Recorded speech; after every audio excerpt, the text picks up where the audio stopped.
Hi ನಮಸ್ತೆ ಎಲ್ಲರಿಗೂ ಮಧುರಾ ಚಾನಲ್ಗೆ ಸ್ವಾಗತ.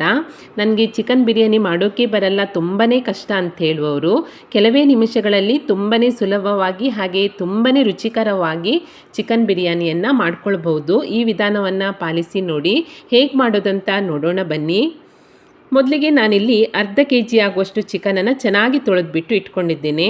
ಇವಾಗ ಇದಕ್ಕೆ ಒಂದು ಅರ್ಧ ಟೇಬಲ್ ಸ್ಪೂನ್ ಆಗುವಷ್ಟು ಅರಿಶಿಣ ಹಾಗೆ ಒಂದು 2 ಟೇಬಲ್ ಸ್ಪೂನ್ ಆಗುವಷ್ಟು ಖಾರದ ಪುಡಿಯನ್ನು ಸೇರಿಸ್ಕೊಳ್ತಾ ಇದ್ದೇನೆ. ನಿಮ್ಮ ಖಾರ ನೋಡಿಬಿಟ್ಟು ನಿಮ್ಗೆ ಎಷ್ಟು ಬೇಕೋ ಅಷ್ಟು ಸೇರಿಸ್ಕೊಳ್ಳಿ.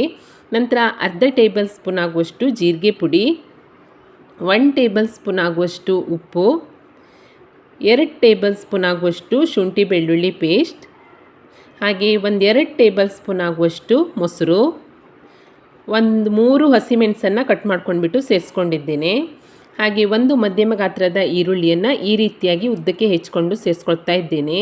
ಹಾಗೆ 2 ಮಧ್ಯಮ ಗಾತ್ರದ ಟೊಮೆಟೊವನ್ನು ಕೂಡ ಕಟ್ ಮಾಡಿಕೊಂಡು ಸೇರಿಸ್ಕೊಂಡಿದ್ದೇನೆ. ನಂತರ ಇದಕ್ಕೆ ಸ್ವಲ್ಪ ಚಿಕ್ಕದಾಗಿ ಹೆಚ್ಚಿಕೊಂಡಿರುವಂತಹ ಕೊತ್ತಂಬರಿ ಸೊಪ್ಪು, ಹಾಗೆ ಸ್ವಲ್ಪ ಪುದೀನ ಸೊಪ್ಪು,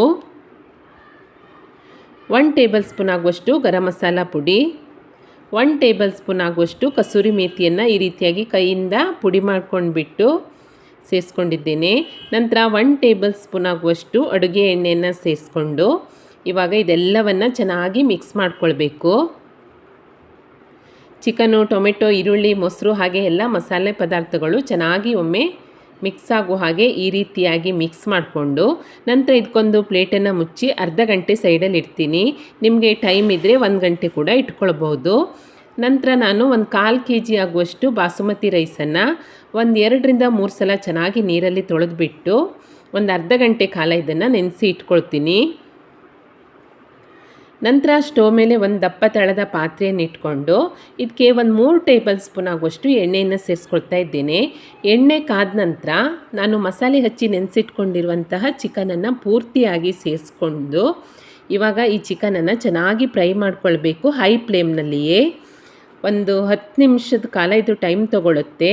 ಈ ಚಿಕನ್ನಲ್ಲಿರುವ ನೀರಿನಂಶ ಎಲ್ಲ ಪೂರ್ತಿಯಾಗಿ ಬಿಟ್ಟು ಆ ನೀರು ಪೂರ್ತಿಯಾಗಿ ಡ್ರೈ ಆಗಿ ಹಾಗೆ ಎಣ್ಣೆ ಬಿಡೋ ತನಕ ಇದನ್ನು ನಾವು ಚೆನ್ನಾಗಿ ಹುರ್ಕೊಳ್ಬೇಕು. ಒಂದು 10 ರಿಂದ 15 ನಿಮಿಷ ಟೈಮ್ ತೊಗೊಳುತ್ತೆ.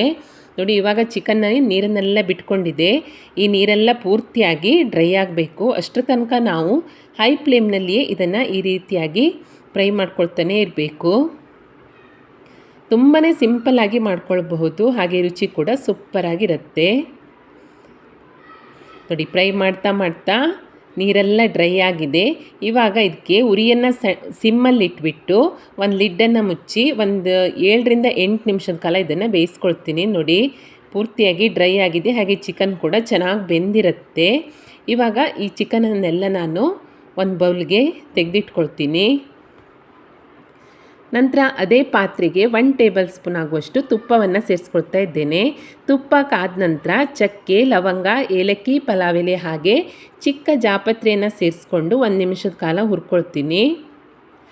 ನಂತರ 1 ಗ್ಲಾಸ್ ಅಕ್ಕಿಗೆ 2 ಗ್ಲಾಸ್ ನೀರಿನಂತೆ ನಾನು ತೆಗೆದುಕೊಂಡಿರುವಂತಹ ಅಕ್ಕಿಗೆ ಸರಿಯಾಗಿ ನೀರನ್ನು ಸೇರಿಸ್ಕೊಂಡಿದ್ದೇನೆ.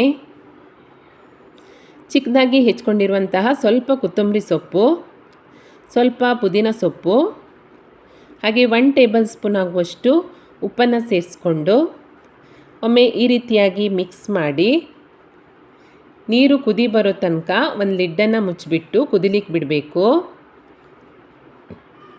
ನೀರು ನಿಧಾನವಾಗಿ ಕುದಿಲಿಕ್ಕೆ ಶುರುವಾದ ತಕ್ಷಣ ನಾನು ನೆನೆಸಿ ಇಟ್ಕೊಂಡಿರುವಂತಹ ಬಾಸುಮತಿ ರೈಸನ್ನು ಸೇರಿಸ್ಕೊಳ್ತಾ ಇದ್ದೇನೆ. ರೈಸನ್ನೆಲ್ಲ ಸೇರಿಸ್ಕೊಂಡ ನಂತರ ಒಮ್ಮೆ ಈ ರೀತಿಯಾಗಿ ನಿಧಾನಕ್ಕೆ ಮಿಕ್ಸ್ ಮಾಡಿಕೊಂಡು ಇವಾಗ ಒಂದು ಲಿಡ್ಡನ್ನು ಮುಚ್ಚಿಬಿಟ್ಟು ನೀರೆಲ್ಲ ಡ್ರೈ ಆಗೋ ತನಕ ಚೆನ್ನಾಗಿ ಬೇಯಿಸ್ಕೊಳ್ಬೇಕು. ನೋಡಿ, ಒಂದು 7 ನಿಮಿಷದ ನಂತರ ಒಂದು 60% ಆಗುವಷ್ಟು ನೀರು ಡ್ರೈ ಆಗ್ತಾ ಬಂದಿದೆ. ಹಾಗೆ ತಳಭಾಗದಲ್ಲಿ ಇನ್ನೂ ನೀರಿದೆ. ಈ ಟೈಮಲ್ಲಿ ನಾವು ಫ್ರೈ ಮಾಡಿ ಇಟ್ಕೊಂಡಿರುವಂತಹ ಚಿಕನನ್ನು ಸೇರಿಸ್ಕೊಳ್ತಾ ಇದ್ದೇನೆ. ಅನ್ನ ಸಪ್ರೇಟ್ ಮಾಡ್ಕೊಳ್ಬೇಕು, ಚಿಕನ್ ಬೇಯಿಸ್ಕೊಳ್ಬೇಕು, ನನಗೆ ದಮ್ ಕಟ್ಸೋಕ್ಕೆ ಬರಲ್ಲ ಅಂತ ಹೇಳುವವರು ಈ ರೀತಿಯಾಗಿ ಮಾಡ್ಕೊಳ್ಳಿ. ತುಂಬಾ ಸುಲಭವಾಗಿ ರುಚಿಕರವಾಗಿ ಕೂಡ ಮಾಡ್ಕೊಳ್ಬಹುದು. ಚಿಕನನ್ನೆಲ್ಲ ಸೇರಿಸ್ಕೊಂಡ ನಂತರ ಒಂದು ಅರ್ಧ ಲಿಂಬೆಹಣ್ಣಿನ ರಸವನ್ನು ಈ ರೀತಿಯಾಗಿ ಮೇಲ್ಗಡೆಯಿಂದ ಸೇರಿಸ್ಕೊಂಡು ಸ್ವಲ್ಪ ಲೈಟಾಗಿ ಈಗ ಮಿಕ್ಸ್ ಮಾಡ್ಕೊಳ್ಬೇಕು. ನೋಡಿ, ನಿಧಾನಕ್ಕೆ ಸ್ವಲ್ಪ ಲೈಟಾಗಿ ಮಿಕ್ಸ್ ಮಾಡಿಕೊಂಡ್ರೆ ಸಾಕಾಗತ್ತೆ. ಈ ರೀತಿಯಾಗಿ ಒಮ್ಮೆ ಮಿಕ್ಸ್ ಮಾಡಿಕೊಂಡು ಇದಕ್ಕೊಂದು ಲಿಡ್ಡನ್ನು ಮುಚ್ಚಿಬಿಟ್ಟು ಸಣ್ಣ ಉರಿಯಲ್ಲಿ ಒಂದು 10 ನಿಮಿಷದ ಕಾಲ ಬೇಯಿಸ್ಕೊಂಡ್ಬಿಟ್ರೆ ರುಚಿಯಾದಂತಹ ಚಿಕನ್ ಬಿರಿಯಾನಿ ರೆಡಿಯಾಗತ್ತೆ. ಟೇಸ್ಟ್ ಅಂತೂ ತುಂಬಾ ಚೆನ್ನಾಗಿರುತ್ತೆ.